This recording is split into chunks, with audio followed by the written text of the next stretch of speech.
welcome. I am Tian Xiaofei.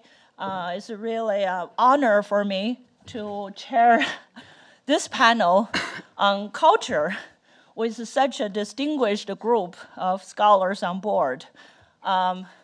So there's a cliche that, the person being introduced is so famous that there's no real need for introduction. And in this case, this cliche is really true. Nevertheless, I think it's probably a good idea to match faces with the names that so many of you know so very well. So by alphabetical order, Professor Wai-yee, Professor of Chinese Literature at Harvard University. Professor Li works on both Chinese antiquity and late imperial Chinese literature. And Professor Stephen Owen, James Bryant Conant University professor. He writes extensively on classical Chinese literature and comparative literature. Professor David Wang, Wang Der-wei 教授, Edward C. Henderson Professor of Chinese Literature and Comparative Literature. He writes very extensively on modern Chinese literature and Sinophone literature. And Professor Eugene Wang, Wang-Yuejin 教授, Abby Eldridge Rockefeller Professor of Asian Art. Professor Eugene Wang's work really covers a very wide range of Chinese art. May I say the entire range of Chinese art, from Ma Wangdui silk painting to modern avant-garde art, you name it. Okay, Professor Wang has written on it. And last but not the least, Professor Ellen Widmer, Mei-ling Song Professor of Chinese Studies at Wellesley College. Professor Ellen Widmer's research covers a wide variety of truly fascinating topics, late imperial Chinese fiction, women's literature, history of the book, and really interesting missionaries in East Asia. That's her latest research interest. So let's give a hand to all these distinguished panelists. Thank you. Thank you for joining us today.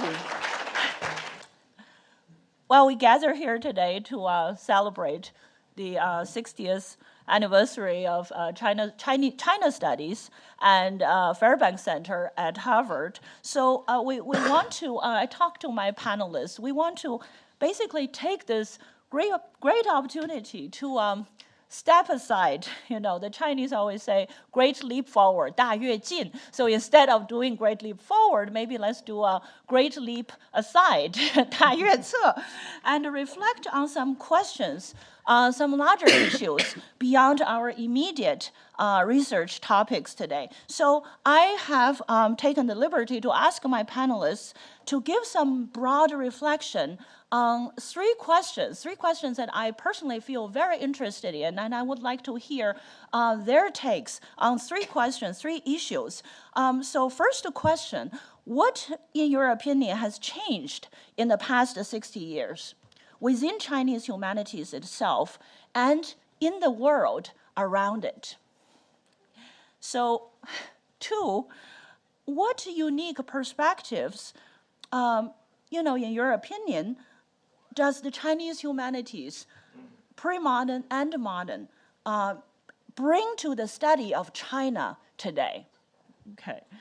And the third question is, we all know that in mainland China, the state is promoting traditional Chinese literature as a part of the nation's soft power enterprise. So why is it meaningful, or is it meaningful for us to be looking at the Chinese culture from outside China? And if it is meaningful, then why is it meaningful? How is it meaningful? So these are the three very broad questions I throw at my panelists. They're all old hands, so I'm going to just now turn the microphone to my panelists. Professor Li. Thank you. Yeah. Thank you.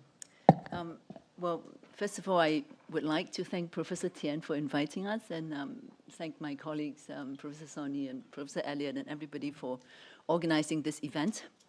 The assignment, of course, filled me with trepidation because I I'm supposed to speak about everything in 8 minutes. So the alternative is to speak about nothing, but so I try to reach into the recesses of my memory to see if there's any association with John K. Fairbank, because I never knew this professor. But what we did study for our A-level, the A-level is the equivalent of your university entrance examination, was I did take history, and for history you would do 9 hours of exams and write 9 papers, and one of the subsection is Chinese history, so we did the textbooks for that group, for that exam, did include East Asia Tradition and Transformation, China's Response to the West, and The Rise of Modern China by Emmanuel Xu. So I never gave a thought to who was Emmanuel Xu. I looked up this morning and found out that he actually was a student of John K. Fairbank. So I think that was my connection. And that recollection brought me to other good and not so good memories about my A-levels and high school in general. So because for that A-level, I also did, we had to do a field in Tudor history. And all these A-level examination questions came back to me, some of them extremely arcane, such as comparing the policies of the 2 regions during the reign of Edward VI from 1547 to 1553, the Duke of Northumberland and the Duke of Somerset. Or there was a question about how, as the Reformation was going through the courts of Parliament during the reign of Henry VIII, is it fair to say that the Reformation that went through Parliament caused the Reformation of Parliament? So you can say that those are rather arcane questions, but there was also a question, also you had 1 hour to answer it. One of the questions was whether the outcome in 1949 was inevitable, and you had to argue for and against that proposition. So you could say that that was not so far away, and in fact, you can also say that it was a unique historical situation of colonial Hong Kong that would allow such a question to be asked in the first place. But while along reminiscences about high school, I also thought about in high school, that there was Chinese history and history. So the textbook for Chinese history, for 中国历史, was 国史大纲, was 前目, and for all, everybody else's history, but also includes China's history, was all these titles that I mentioned to you about. So in some ways, it's really an exercise in studying all these questions from the inside and from the outside. And of course, at that age, I wasn't very philosophical about it. It was just a matter of writing as fast as you could in those 3-hour exams. And I can assure you it's easier to write fast in English than in Chinese because it's very tiring to write for 3 hours. Anyway, so thinking about the inside-outside question and the benefits of what does it mean to be able to study Chinese history in English and in Chinese. And then I thought about how, you could translate that into a more general question of being an insider or an outsider. So of course, now that we've all settled, I mean, not we, some of us have settled into the respectability of middle age, we assume the mantle of being the insider. But I suppose deep down, I always feel that I'm an outsider to all of this. Outsider in the sense that there was no particular inevitability in me being here, meaning there was something improbable that I should end up doing what I'm doing. I could just as well be a high school teacher in Hong Kong. In fact, I most probably would have become a high school teacher in Hong Kong had there not been a series of rather serendipitous circumstances. So what does it mean to then have this mentality of being half an outsider? Well, first of all, I guess there's, my time is almost up. I'm happy to report that my time is almost up. I think I have only 3 more minutes. This is good, yeah. You have 2 more minutes. Okay, 2 more. So it means that when you're an outsider, it means that you look like upon scholarship like guerrilla warfare. You do one thing, you do the next thing. You don't really think about yourself as an expert. So, for example, if I were doing early China in a Chinese university, I probably would have been expected to be also an expert in paleography and phonology, which I most certainly am not. And somehow that is forgiven in this context because we are marginal to this academia. After all, East Asia is, I'm sad to say, still a little bit marginal, but marginality has its rewards. You are really free to do whatever you want and create your own combination and study things and think about categories of significance that may not be immediately obvious if you were in a context where you are schooled to think about period distinctions or disciplinary distinctions and so on. So also being, I mean, because there was nothing in the way I was, when I was growing up that made me feel that this culture was my birthright. Culture was in any case a matter of acquisition, so it's just, we're talking about degree of separation. That's why I tell my students all the time, being Chinese doesn't mean that you by necessity know that much more. We are all very removed from that past, which is by now a foreign country. So there's all that, and of course if you're teaching in America, and by the way, I always tell my kids, my children, that sad to say, they can't come to America anymore because they're born in America. There is a lot to be said for coming to America. Well, that's another subject altogether. But teaching Chinese literature in America also means that you are urging the path of pleasure and not duty, which you have to. You know, if I were haranguing Chinese students in a Chinese university, I'd tell them, how could you not know Hong Lou Meng? I mean, what right do you have to not know? But here, we're begging students to please learn this because this is fun. So it's a different, it's a different mindset, and I think it forces us to think differently too. My time is up. I'm so glad. Thank Your you. time. Yes. Thank you. Thank you. Oh, okay, Professor Owen. Well, I thought about these questions. They're very good questions. I realized 60 years ago I tried to go to China. My next door neighbor and I started digging in our backyard. We thought if we dug enough, we would come out, you know, somewhere around Sichuan, which would have been a very bad dig at the end. Anyway, but obviously the greatest change in the past 60 years are the vast changes in China itself. 60 years ago, scholarship, at least in the pre-modern humanities, was almost entirely isolated from the Chinese academic world, right? And Western Chinese literary studies consisted almost entirely of annotated translation and digests, I think, of rather conventional Chinese literary history. There were a lot of scholars who'd been lived in China for a long time and had returned, and some Chinese scholars who had, I don't say returned, but who had emigrated at the time. But going to China was almost impossible from the United States. It was soon to become absolutely impossible. And at the time, the academic study of modern Chinese literature almost didn't exist, I think. And even pre-modern vernacular was a very small field. 60 years later, we find ourselves in close engagement with a vast world of state-supported humanities in China. And that engagement has created both interesting possibilities and frictions. I think we have to, I'll let my distinguished colleague here talk about modern, but distinguish pre-modern and modern. I think the state likes to market its own version of modern literature, but I think it tends to treat modern literature with fairly loose reins. But boy, pre-modern literature is not the same case. Pre-modern literature, history, archaeological interpretation, the magic word is guoxue. From antiquity to orthodox writing in classical Chinese anytime. It is, of course, a somewhat strange fate for a communist policy, but, you know, it happened. The study of pre-modern China in many areas, I think, is moribund in China. It's part of a soft power package of Chinese culture, disseminated both in China and through Confucius institutes, through the Hanban.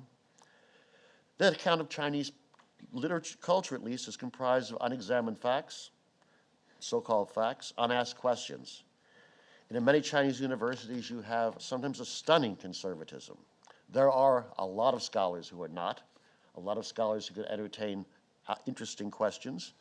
I must say an inordinate number of them have been visiting scholars at the Harvard Yenjing Institute, but I'll leave that be. So the question is whether the study of Chinese humanities outside of China has a role, and I think we actually do, because we ask those questions. Often in the form of, what's the evidence for? Which I think is often not asked in China. And the other great change, of course, is that 海外汉学 used to mean a lot of white guys. No, very few. But now, you know, 海外汉学 simply means you're working here. You can be a native Chinese, you can be a citizen of the People's Republic or of Taiwan. You can have, you know, all your education here, but once you cross the ocean, your books will never again, in Chinese, they'll never again get in a Chinese literature section. They'll be in a 海外汉学 section in the bookstore or the library. So it's an odd kind of contamination once you do that. Okay? These questions we ask are heard in China, but in a very peculiar way. I can't tell you how many times when I've been in China, I've had younger scholars come up and want to talk about these things. But when they're with their seniors, Chinese seniors, they shut up very quickly. You do not generally cite high-wise scholarship unless you're disagreeing with it. And this is mainly in pre-modern, I think, right? It remains to be seen whether these things will change when those younger scholars become older, but maybe being an older scholar is a role you learn. We get brilliant students from Taiwan. They go back to Taiwan. They get teaching posts and remain in contact with the scholarly community overseas. We get brilliant students from China, and they know they can't go home again. Forever they're 海外汉学. They can go to Hong Kong, they can go to Singapore, but they can't go to the PRC. This is not true for all fields, but it is true of the fields the state sees as the conservatives of their vision of national culture and national history. Vast resources pour into those fields, along with sticks to complement the carrots. So the world is getting stranger and stranger. There are a lot of really smart young scholars in China, also passionate amateurs. There are liberal academics who've learned to put their heads down. But there is that catechism. Okay? Sitting here, we're free to reflect on this phenomenon of the state's desire to control the representation of the past. And it raises a fascinating set of new questions which were previously less visible. The long history of the Chinese state's significant investment in controlling the representation of past culture for their present use. A history now given greater urgency in the context of contemporary nation states' desire to define what China is, especially in engagement with that flood of culture coming in from the outside. It's clear from many recent events that this is a very important part of Xi Jinping's policy. It makes the influence of the study of pre-modern China outside of China not an insignificant factor, as representing a force that's to be kept at bay. It's part of our role as to remind Chinese scholars of that history of the state's intervention in the representation of the past and its consequences. And the nice thing about China is if I write about this in the Tang Dynasty or the Song Dynasty, everyone in China will know what I'm talking about. It might be about the present. Thank you. Okay. Thank you. Thank you, Professor Owen. Now, Professor Wang. Okay, thank you. Thank you very much, Xiaofei, and thanks everybody for being here. This is really a huge question. I mean, the question raised by Xiaofei regarding the overall sort of a reflection on the dynamics of Chinese culture over the past 60 years. So for my 8 minutes, probably I just share with you some historical factors so that we can open up for further discussion later. 60 years ago, 1956, that was a year, if you still remember, Chairman Mao announced the 双百运动, let 100 flowers bloom all at once, and let 100 voices contend all at once. That was supposed to be a miraculous moment after the founding of the People's Republic of China. as if, for a while, Chairman Mao wanted to open up the platform of contentions and debates and discussions regarding Chinese political and cultural policies. But we remember the year before, 1955, Hu Feng was being jailed as a result of his debate with his arch nemesis, Chairman Mao. We also remember that was a year when Ding Ling, one of the most important women writers in modern China, was being persecuted, and she will be jailed and then exiled for the next 25 years. That same year, 1955, witnessed Yu Pingbo's persecution, and we know one of the most important scholars in the period of Republican China, and also he was at that time known for his scholarship on the Dream of Red Chamber.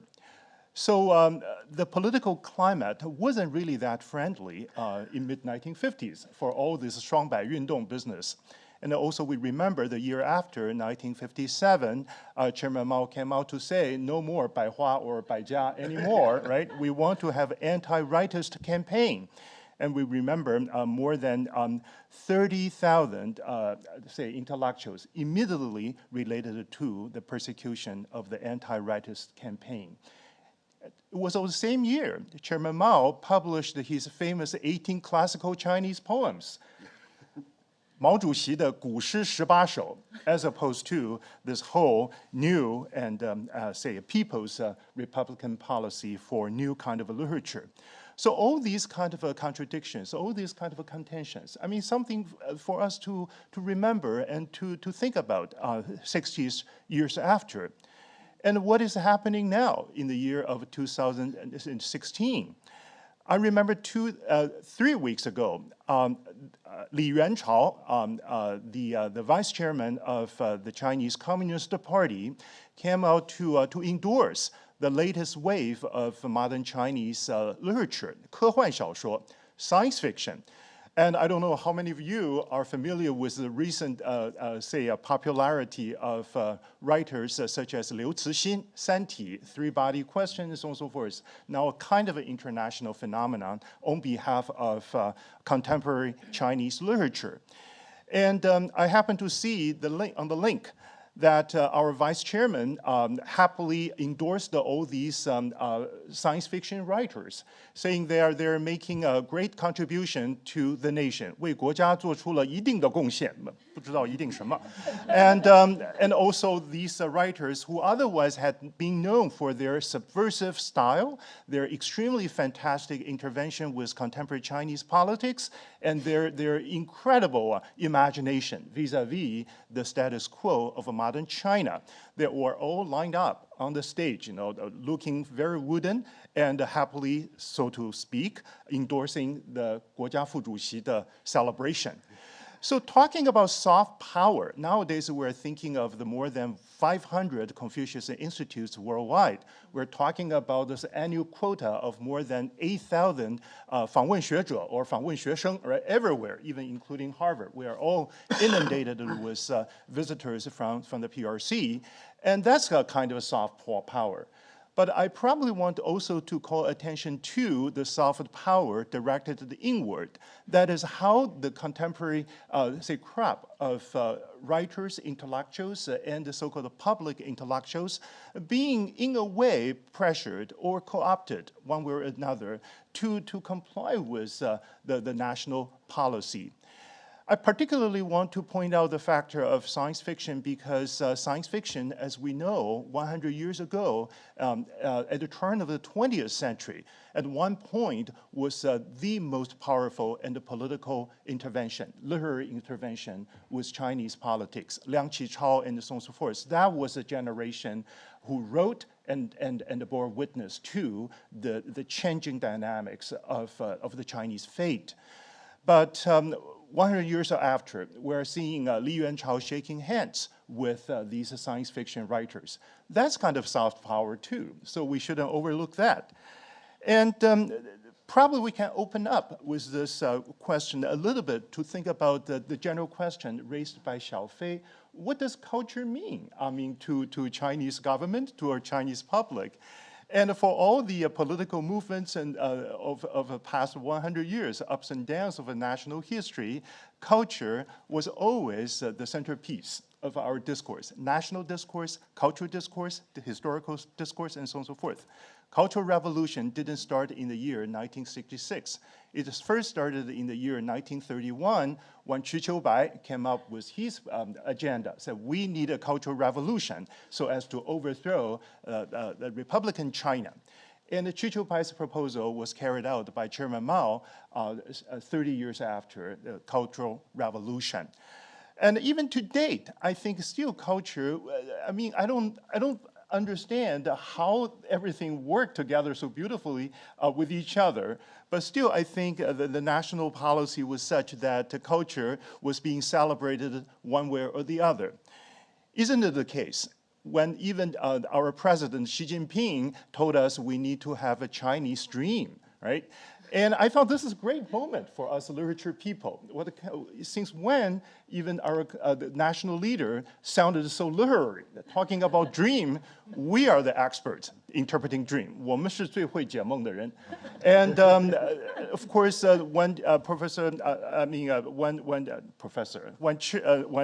president of China talked about dream, we also think about Lu Xun's comments in the year 1933.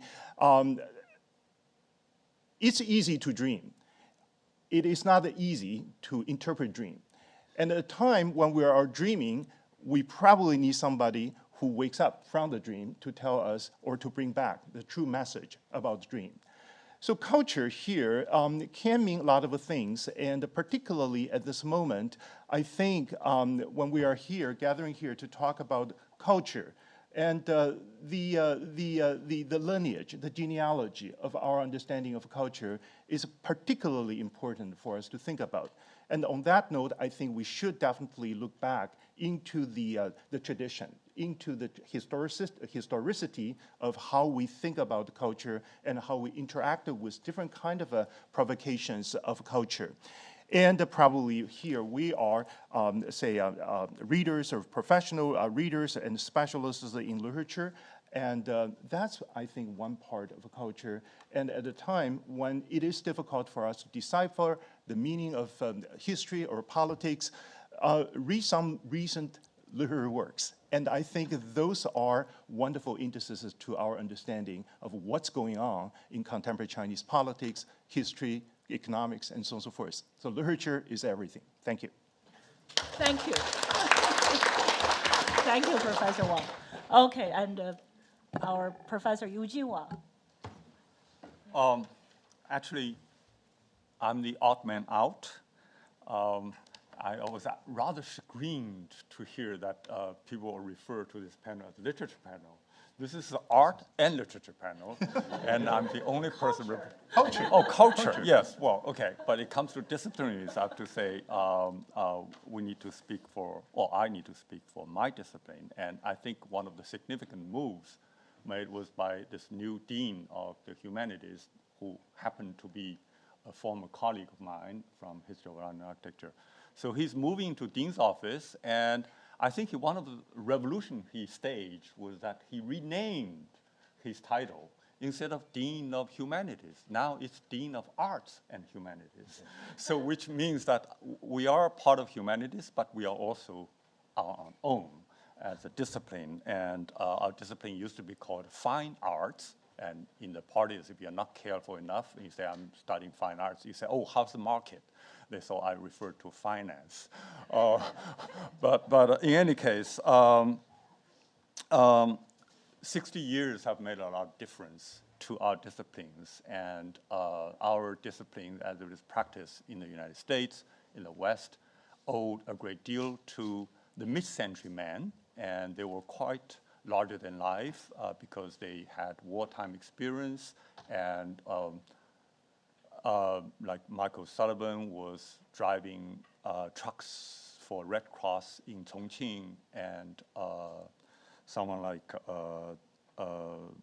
Landon Warner, who was started. He was actually the first one to teach Asian art in the United States, and he he never got his PhD, nor did he get his tenure.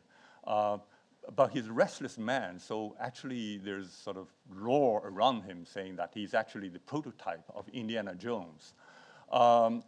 He kind of, went about in China and did a lot of things, including taking back some mural fragments from Dunhuang, for which Harvard had never been excused or forgiven in Dunhuang. And anytime visitor to Dunhuang caves would say, oh, here's a hole, and that was taken back to Harvard and by Landon Warner. So we have provost here and want to make a petition that we need to do something very positive to redeem that. Not that we need to go back, but we need to do something good about what we can do for Dunhuang or to the world, but in any case. So the field, as founded by these mid-century busy-bodied men, had its impact and also its imprint as well, because soon after they got back a lot of stuff to the United States, China became isolated from the rest of the world, and their access to China stopped. So they just have to sort of, in a way, found discipline on what they had in the museum collections. So the sort of narrative they strung about what is Chinese art depends largely on the sort of museum pieces, not the sites. And also the kind of storyline they had was basically, I would say, some kind of German thinking plus Japanese thinking. The German thinking was because when the discipline of art history was founded at the turn of the 20th century, it was largely Germanic, Teutonic in accent. And a lot of German immigrants came to the United States and further formed the discipline of art history. And then, but how to narrate the Chinese art history, the mid-century art historians owed a great deal to the Japanese scholarship. And therefore, I would say the Japanese plus German formed the sort of foundation of art history in this country. But the reason I have to emphasize that art history is part of humanities, but also stands apart, is that actually, from the very beginning of the debate, is art history, Chinese art history, sinology.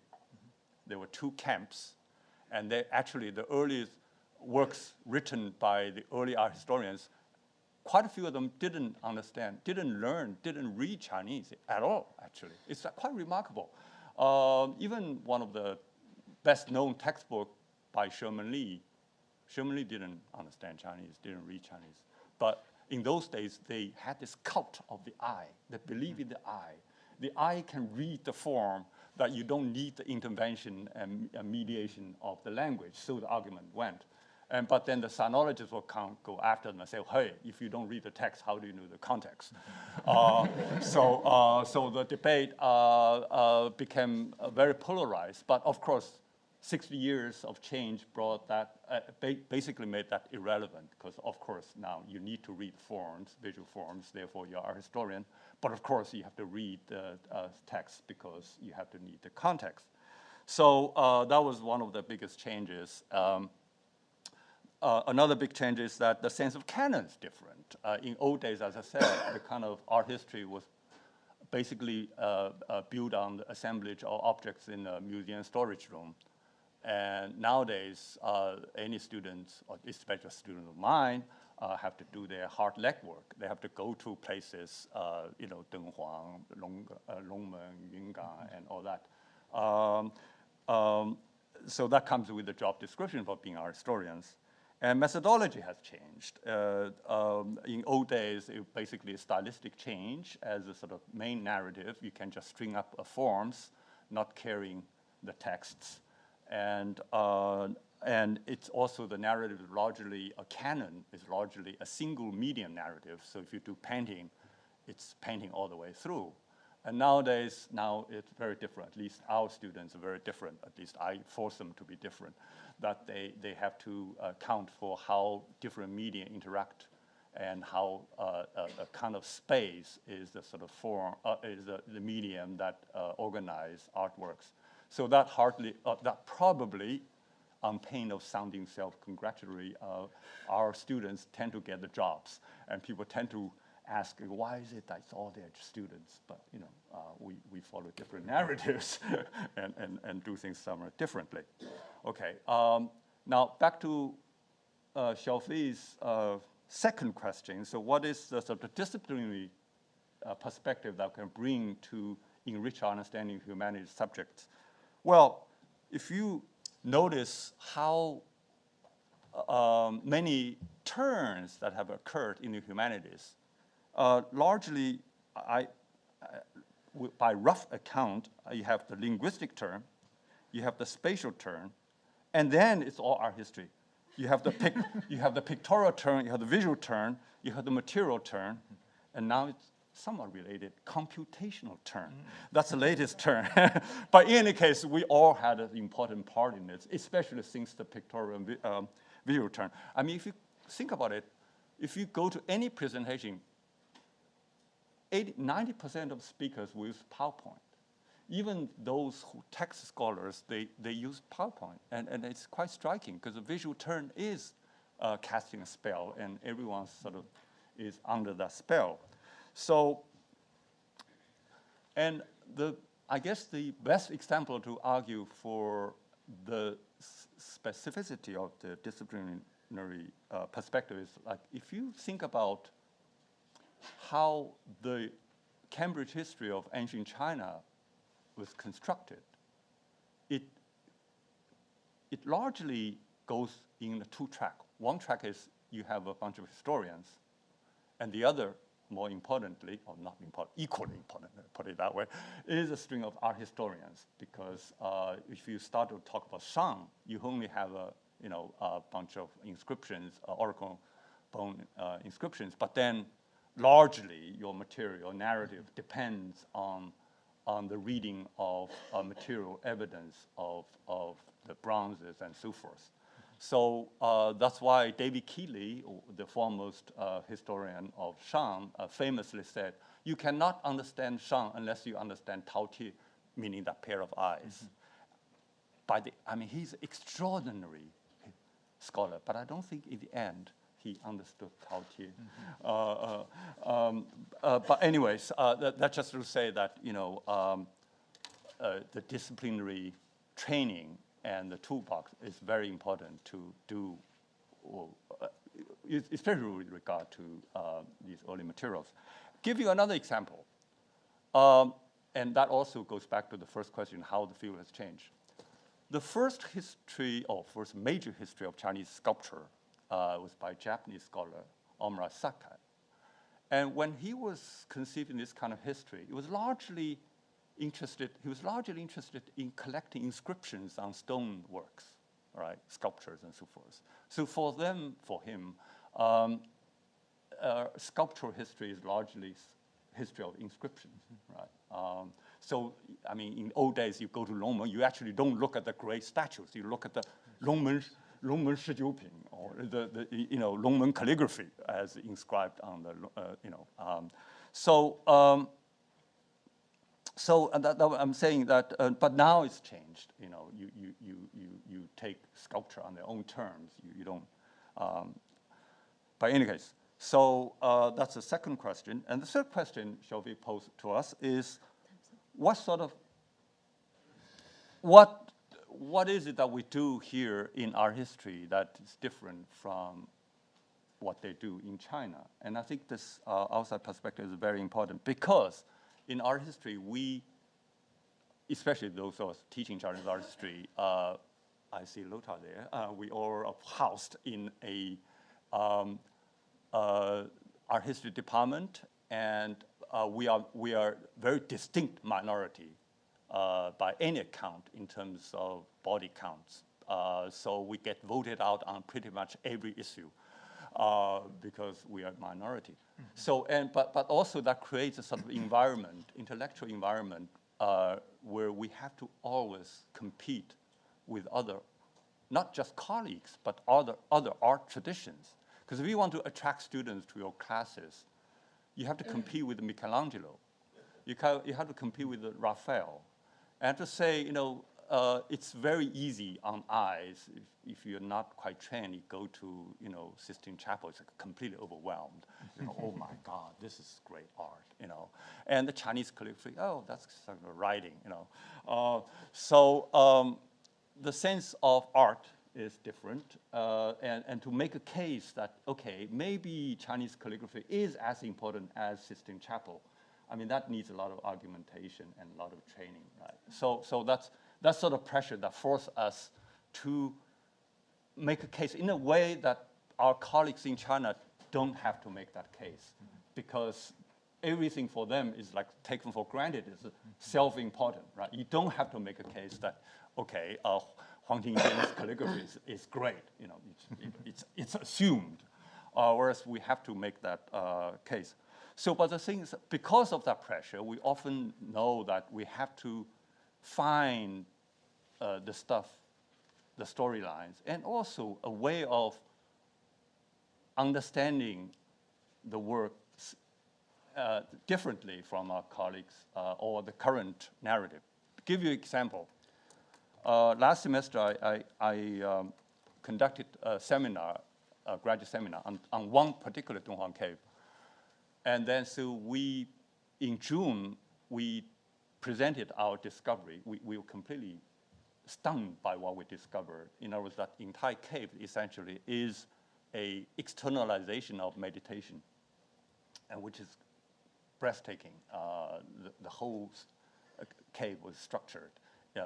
So we present our finding in the workshop that convened at Getty Institute in June. And after we finished, a head of a studio from Hollywood said, "Oh my God, compare with this," I'm quoting verbatim, "compare with this, the Sistine Chapel is just so-so." I didn't say this, all right? I did not say this. He said this. He was absolutely mesmerized, because the climax, the visual climax of it is because the meditation, the whole universe starts to turn back on its course. Like the rivers start to flow, instead of eastward, flows westward. Okay, so essentially I would say that, okay, that's what we make a difference, because in China, well, in the whole world, no one knows about this. So in other words, we are in a position to tell a different story of Chinese art that is different from all the previous textbooks, that has our own recent research, so that people can say, "Oh my God, I didn't know this existed. This, compared with this, Sistine Chapel is just so-so." Thank you. Thank you very much, Eugene. Yeah, I thought you would say instead of "oh my God," I thought you were going to say "oh my heaven." Yeah, That's your current project. Okay, thank you. But so now we move on with our panel, and our final panelist, Professor Ellen Widmer. Ellen. So thank you. Is this on? Can you hear me all right? Okay. Yes. Thank you, of course, to Xiaofei. It's been, in a way, very frustrating to listen to the panel, because so many of the things I thought I might say have already been said. But it's been extremely interesting, too, and I'm very impressed at the different backgrounds from which we come to the topic, with Wai-yee coming from Hong Kong, Steve Owen digging through his backyard, and David coming from Taiwan, and Eugene coming from China, and myself. I'm more in the dig through the backyard school. But I do have one claim. I do have one thing I can say that none of the other panels can say, I think, and only a few of you in the room can say, which is that I did know the Fairbanks. I knew Wilma Fairbank and went to those teas with the cucumber sandwiches, those painful teas. And I knew John King Fairbank, who I would never have called that in those days. And he was very imperial. We used to think it was not a coincidence that his middle name was King. And I remember as well how different the Fairbanks Center was when it first started. I was not a student. I was not in the field at all at that time, but how different the Fairbanks Center was, with a very fine lunchroom, the cooking done by Mrs. Black that people absolutely loved, and then the long, long conversations people would have at lunch. The field was so small, and there were only like 30 people in the field at all, and you could have all 30 of them having lunch around this table, and it was really interesting to go and listen. And then there were the Fairbanks Center dances. And I don't know whether Michael is still here, but I thought we might think about that as a future activity for the Fairbanks Center. So I know that there are other people in the room that have been at the Fairbanks at the Fairbanks home with those Thursday sandwiches and the kind of forced effort to bring us together, some of which was very successful. But I don't think there's anyone else in the room who has danced with John King Fairbank, because in those days people only danced with the opposite gender, and all. I think, and I mean, at least as far as we knew, and all the other people in the room that I can see that I think were at those teas are men. So and as I say, I wasn't in the field at all myself in those days, but I was just kind of there taking it all in. And one way and another, I made my way into the field. And if I were to comment on how very, very different it is now than it was then, I was struck by David's remark about all the things that were going on in the 50s. I meandered into the field thinking it would be kind of like what Wilma Fairbank's paintings are like, sort of a nice remote field that I could just go and enjoy all by myself, and it would never be important. I didn't want to be important.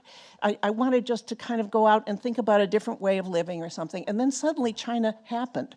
I entered the field in 1972, which was the year the United States recognized mainland China, and so many things have changed since then. I could go on a long, long time about those differences, but I think I'm going to concentrate on just two. The first is the whole question of dialogue, as Steve said very, very correctly. When I entered Harvard as a graduate student in 1972, the faculty were not entirely white men, but there was one man that taught Chinese kind of as a language teacher who was Korean, and then there was Mrs. Bien, who had really been at Harvard as a language teacher, but kind of was able to assert her own specialty, which was music. So at the end of her career, she was teaching music. But basically, those people were on the sidelines, and the main body of faculty were white men, which was fine. I mean, they were great, and I learned a huge amount from them. I was there kind of at the birth of modern Chinese literature as a field study in the U.S., and I went for Ming and Qing fiction, which was just profoundly exciting and interesting, and it's something that has carried me all the way through until now. But there was so little opportunity for dialogue with China.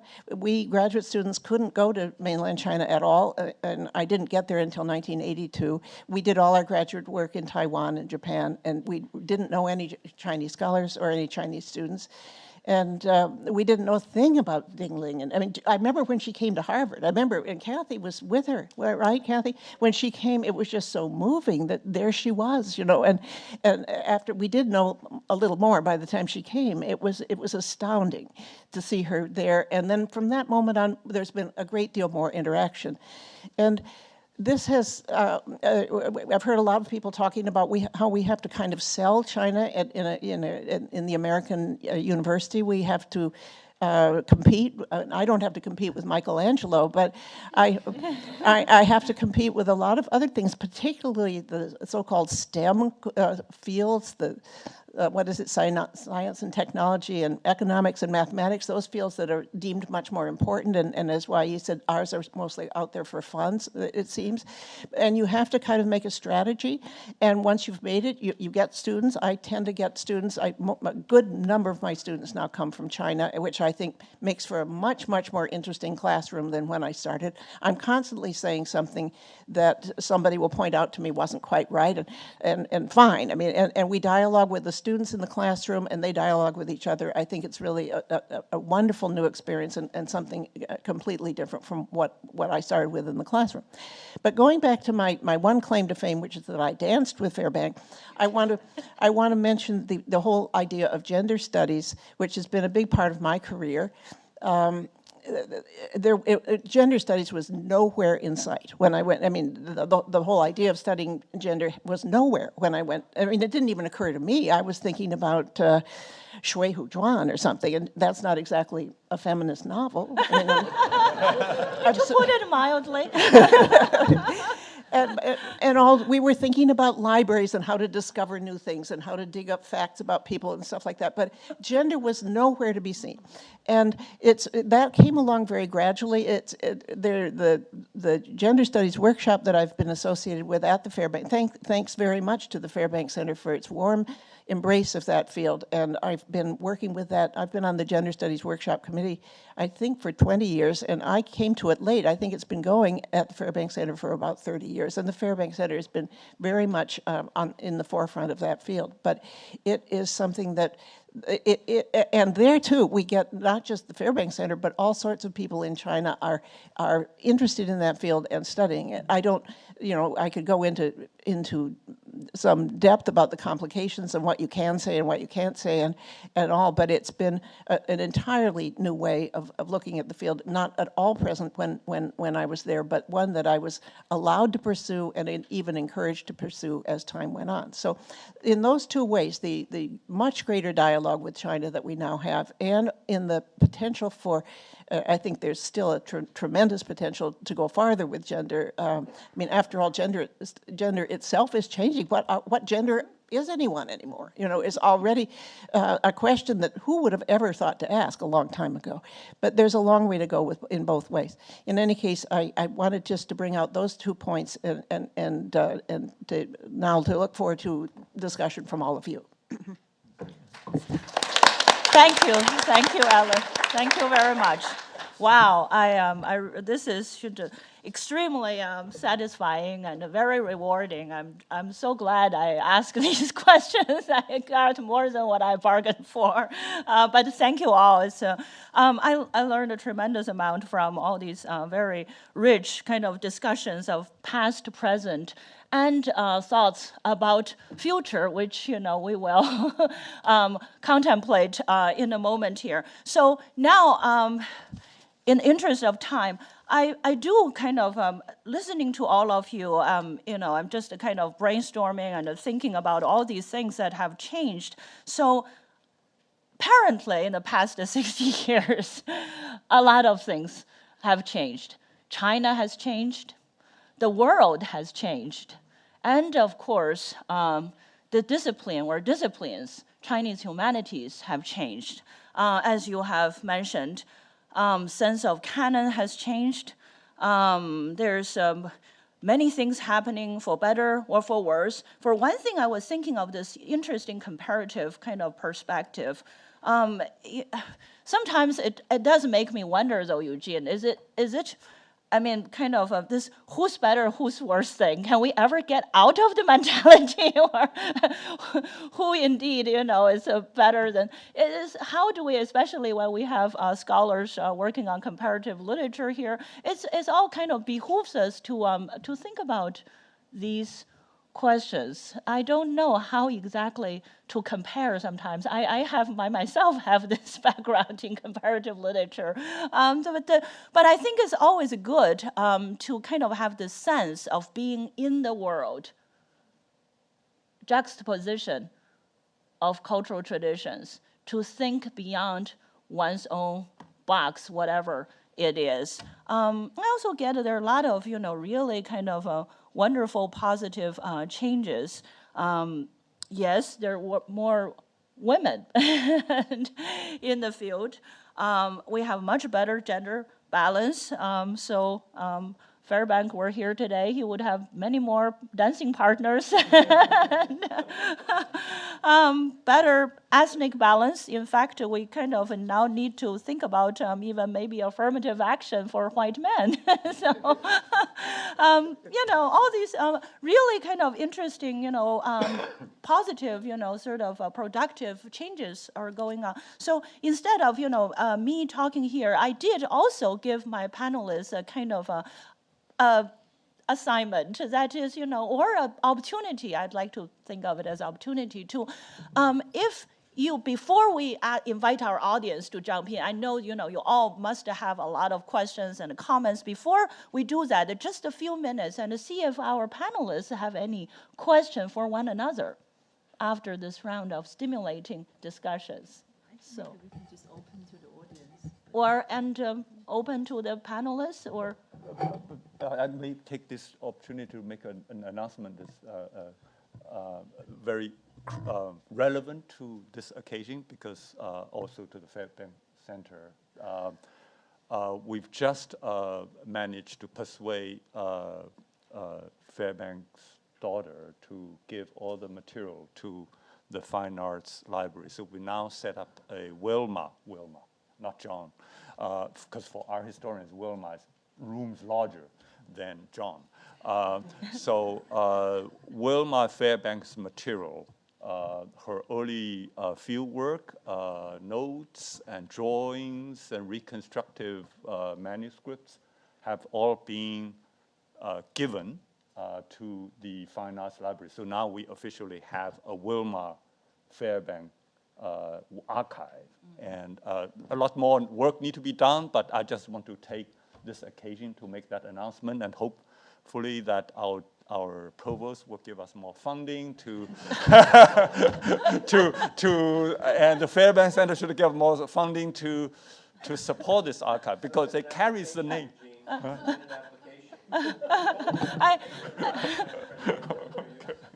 I think Michael is not in the room right now, Eugene.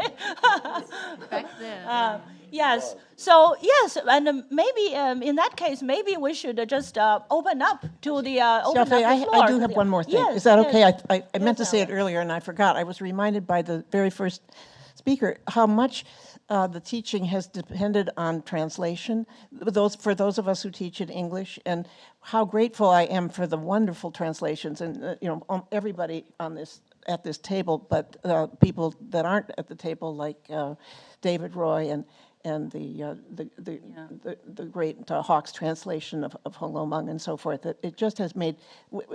I could have said my whole 8 minutes on that subject alone. So I just wanted to be sure that I didn't forget. Thank you. Okay. Yes, I saw a hand.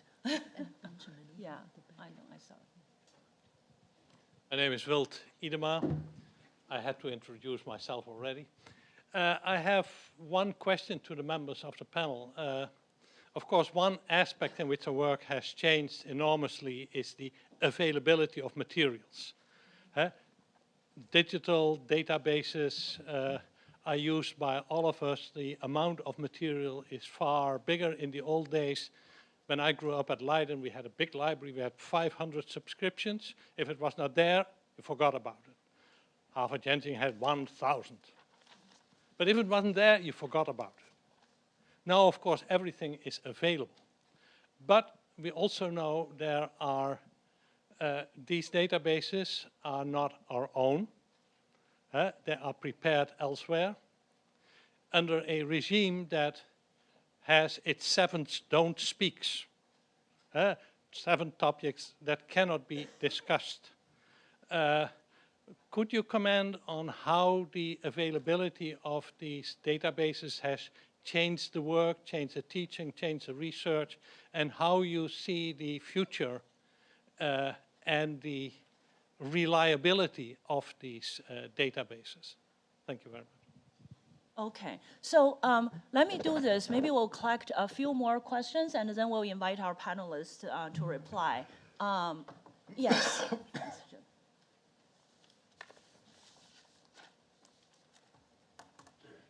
Thank you very much. I have a question. I have 2 questions. Firstly, to Professor Stephen Owen. The love story you and Professor Tian Oh, Xiaofei. I'm sorry. No, Could you I please know. It's very introduce interesting. yourself first? I'm sorry. I know. Yeah, We I'm couldn't, sorry. Could you introduce yourself first, your name, Oh. and what do you do? And we'll ask everybody asking questions to introduce oneself. Thank you. I come from China. Well, we can. Hi, I'm Benjamin Gallant. I'm a first-year PhD student in EALC. I have two related questions. How has the collapse of the authority of the classics in China shaped foreign studies of Chinese culture? And with the rise of the classics, how might that change? And also the related question is, so Chinese scholars have many unquestioned assumptions, but with 60 years, we now have our own canon. What kind of unquestioned assumptions do we have as Western scholars of China? Yeah, thank you. Thank you. Very good questions. Maybe we can now ask our panelists to say. Okay. About universal application of Chinese theoretical concepts, I don't believe in universal application of any theoretical concept. And I think Professor Tian said it very nicely about juxtaposition. The two things which are incommensurate put side by side form a connection. It's a very useful connection that you would never think of if you didn't have those two things sitting side by side. So the Chinese literature is useful universally in that way. But it's not something that you can package, plug into teaching people to do literary theory. But to know about it is useful, helps you think. The rise of the classics. I'm going to go very quickly about this. Unless, You could want if you to want. use it? Yeah.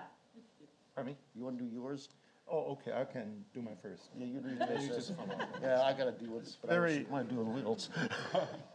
Brief answers. First to Wilt's question. I think the database issue, maybe Kathy Ye is the best person to testify the feasibility of database with regard to new topics and the disciplines of Chinese literary studies or cultural studies in general. I think without a good foundation of a database, research such as, let's say, late imperial publications, particularly periodicals, journals, and xiaobao, all right, and the tabloids, and all kinds of a popular culture. I think along that line, database has made tremendous contribution. But we are sensitive to the issue of censorship because the availability of a database, particularly from the PRC, depend very much upon actually certain kind of a governmental policy. If we want to do more research on the cultural politics of the 1950s and 60s, we have to rely upon a lot of, say, journalism, lots of scholarship available at that time. Whether those, say, databases are being made available here, that's a question. I think so. We want to be cautious when we're celebrating the omnipresence of all kinds of databases nowadays in Western academia. I think there is some kind of a boundary lines to be drawn, right? And I wasn't quite sure of the question. Professor Lin, is that right? You are the professor from Tsinghua University, aren't I right? Okay, Normal Capital University. I'm sorry, because he's our colleague in Complete. Yeah. And actually, a follow-up on Professor Owen's comment, not only just juxtaposition, even more than that, I would say triangulation. You really want to... Never do two things. Right, you really want to look at national literatures sort of from different kind of perspectives now, multiple perspectives. Yeah. So I wouldn't really worry that much about the question you raised.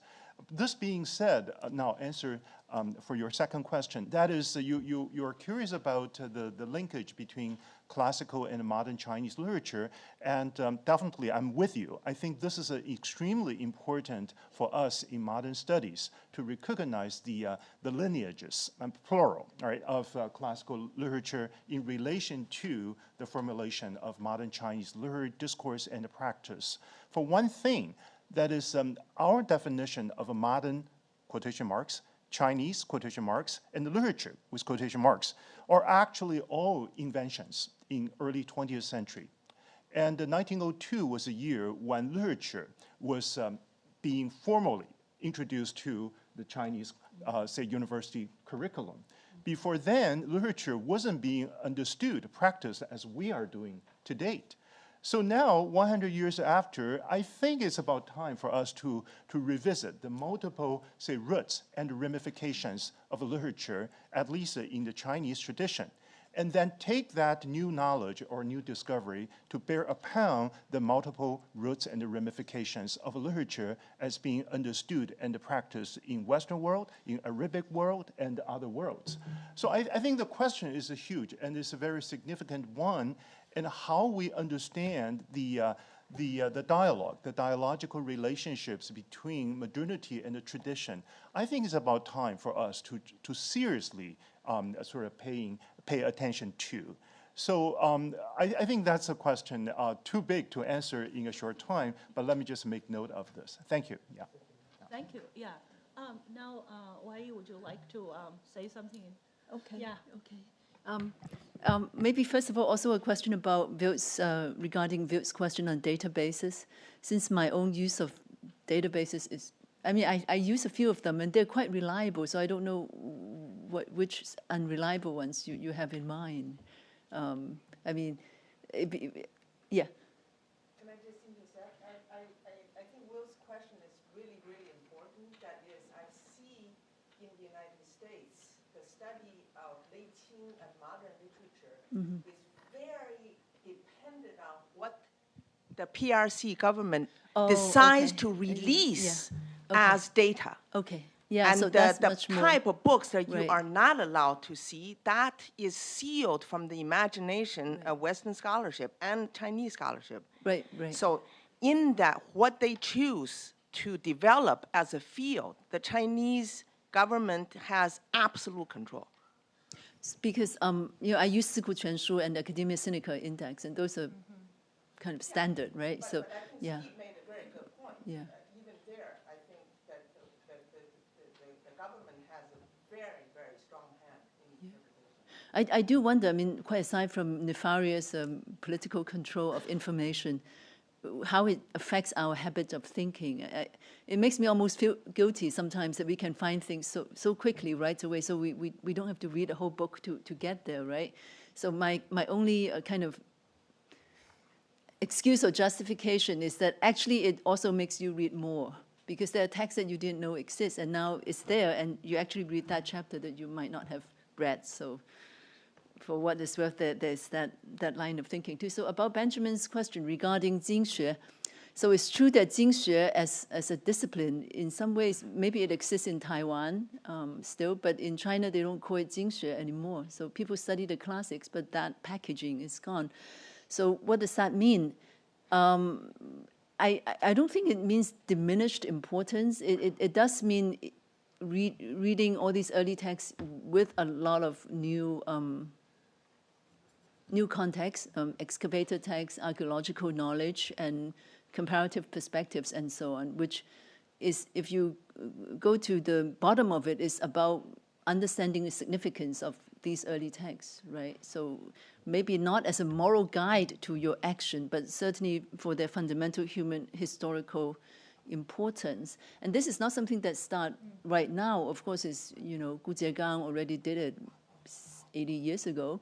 And so it's an ongoing process. And if you think about scholars in the 20s and 30s, even as they questioned the classics, the received version of how to understand the classics, it's never about these texts not being important. So I think that I think that is self-evident. On the question of new dogmas, I think you're absolutely right, because each academic fashions change so quickly. So if you live long enough, you through a lot of them. You look at how people write in the 80s, at the height of deconstruction. I think a lot of those people will be very embarrassed by their prose now.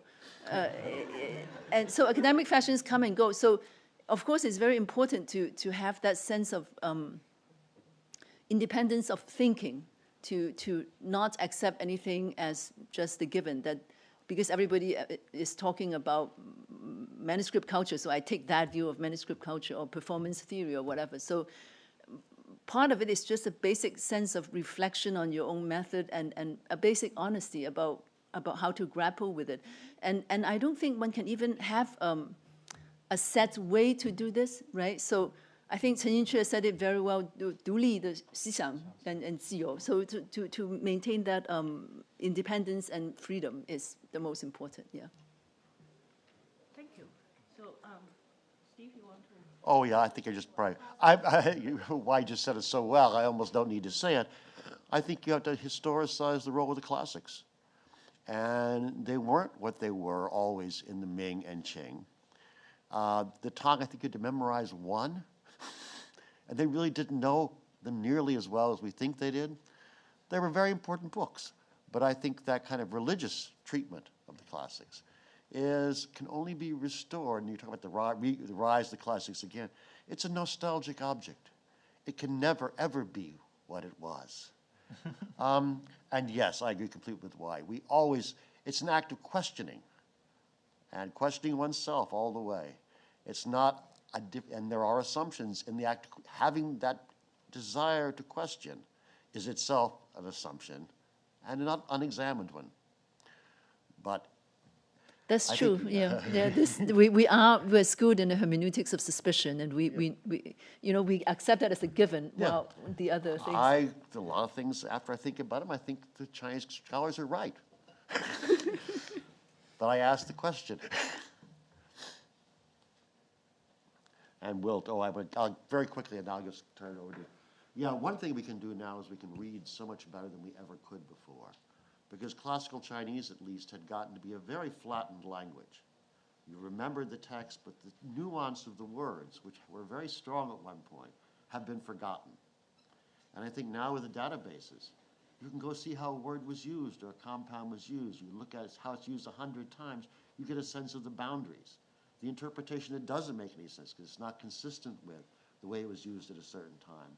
So I think that is one of the, at least for scholar poetry, it makes the quality of our understanding of the language infinitely better than it was before.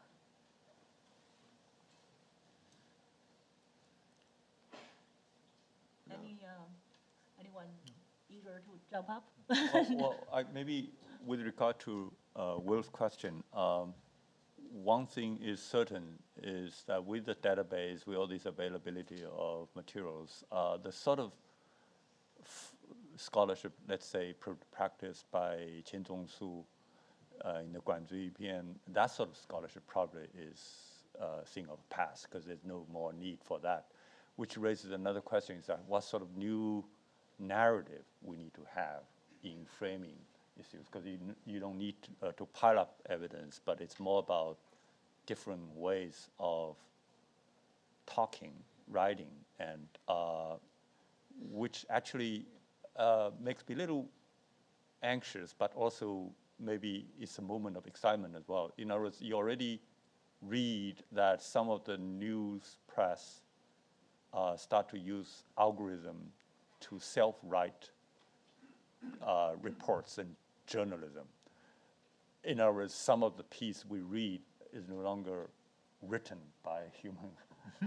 They were generated from algorithm. And I could imagine that one could design an algorithm to go into some of these databases and generate some kind of academic paper as well. I mean, it's almost. So that means that for new scholarship, you have to come up with the sort of research and writing that it's hard to imagine that come from algorithm. And how that is, I mean, it's something to be rethought. But actually, another thought that I have is, upon hearing your observation question, is that there's a sense of deja vu. I think the human history has been done in that before. One of the moments is that when the printing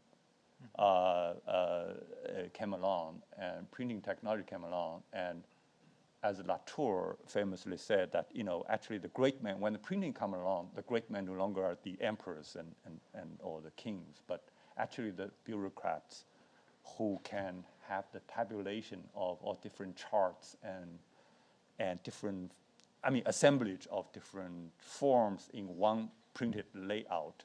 And that is a sort of decisive moment when the mind of greatness comes from the petty man, small man, or bureaucrats who can afford to have this overview of different sorts of information channeling into one page. And that was a moment, in a way, we're sort of in a deja vu moment again, all these database onslaught, and we have, so the point is, who has that mind who can have this overview and then generate something that is not generatable by the algorithm? I guess that's a new challenge for humanities, right? You know, The only thing I would say is that in defense of Qian Zhongshu, it's true that a lot of that looks to us like free association, the kind of things that you can get from a database, but in fact there is a voice there. Even there is a filter there. Yeah. So if you search something, sure, you can get all the correspondences, but you will be going by what is the most frequently searched or what are the most commonly cited. But he has a quite unique mind, so I wouldn't make light of that either. Okay. Fair enough. Should I go ahead? Oh, yeah, okay.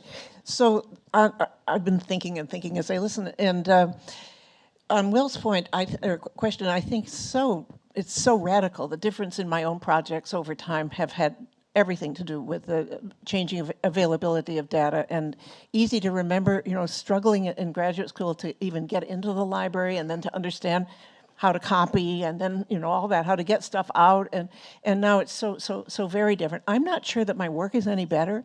I actually think in a way in the earlier days I was more attuned to the sort of classical spirit of Chinese literature, and I think quite a bit less now. So I'm not completely convinced that it's better. But that, and then I thought the question on canon was so interesting, because I myself, as someone who's teaching at the undergraduate level and in the United States context so much, I almost wonder if there could be a canon anymore, because at least two big voices, I don't know about others, but the Chinese voice on what's important and what matters and what can and cannot be said. And then this American context, you go to AAS or something and there are 1,000 papers on gender, which I don't know is that important. In a way, it's not that important, but it's an interest. And it just seems to me that there's a dialogue now between canons, if that's and I was just at the European conference on Chinese studies, and there's even a different way of thinking in Europe, it seems to me, too. So I just don't know that the whole idea of canon can be applied to the whole world, now that it's all so complicated and we're so in such great touch with each other. That's all. We still have 5 minutes, so we can take a few more questions from the audience. Yes,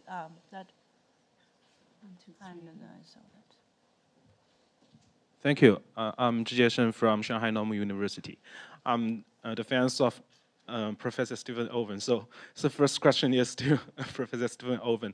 I'm very interested in your recent work in translating Du Fu poem. So my question is, what's your difficulty in maybe translating Du Fu or understanding Du Fu? Because we all know Hong Ye has done a lot about Du Fu in Harvard, but not the complete thing, though. Yes, that's it. But it's a good beginning. But for you have finished all these poems. So I want to know what's the difficulty for you to translate or to understand? It's the first question. And the second question is to Professor David Wang. You've mentioned the science fiction three-body. I wonder, is there any relationship between three-body science fiction, between science fiction, Santi, and traditional novel like 神魔小说? What's the relationship, or no relationship, or something inside? I want to know. Yes, that's my question. Thank you. Thank you. Yes, let's take one more question and then, here, grab this. Yeah. Well, I found I forgot to tell my name, and my name is Lin Jiaxu, and I'm from Fudan University in Shanghai, China. And here I have a question to ask Professor David Wang, because you talked about the science fiction like Santi And it reminds me of the current situation in Chinese literature in China now, because there are a lot of other kinds of literature, like the novels written by the people who are post-80s, 80后小说, and also people living in United States, like Yan Geling. Could you keep your question short? Okay. Okay, and so if you are to pick up some of the keywords of the current trend of Chinese literature, what will you say about it? Or just... Because I have talked to Professor Chen Sihe in my home university, but he didn't give me an exact answer to that question. I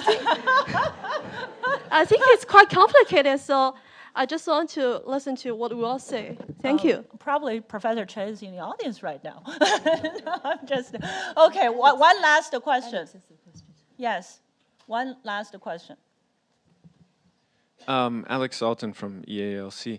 Maybe in some ways inspired by the last two questions also. So we mentioned soft power here at several points. And of course in the late 90s, early 2000s, there was kind of a soft power craze in East Asia, and lots of governments tried to institute all kinds of policies. And kind of tried to redefine also what is meant by the term culture, right, along the way. So in a sometimes problematic and connected ways, there was that was paralleled by a rise in scholarship on popular culture, popular media culture, especially very contemporary culture.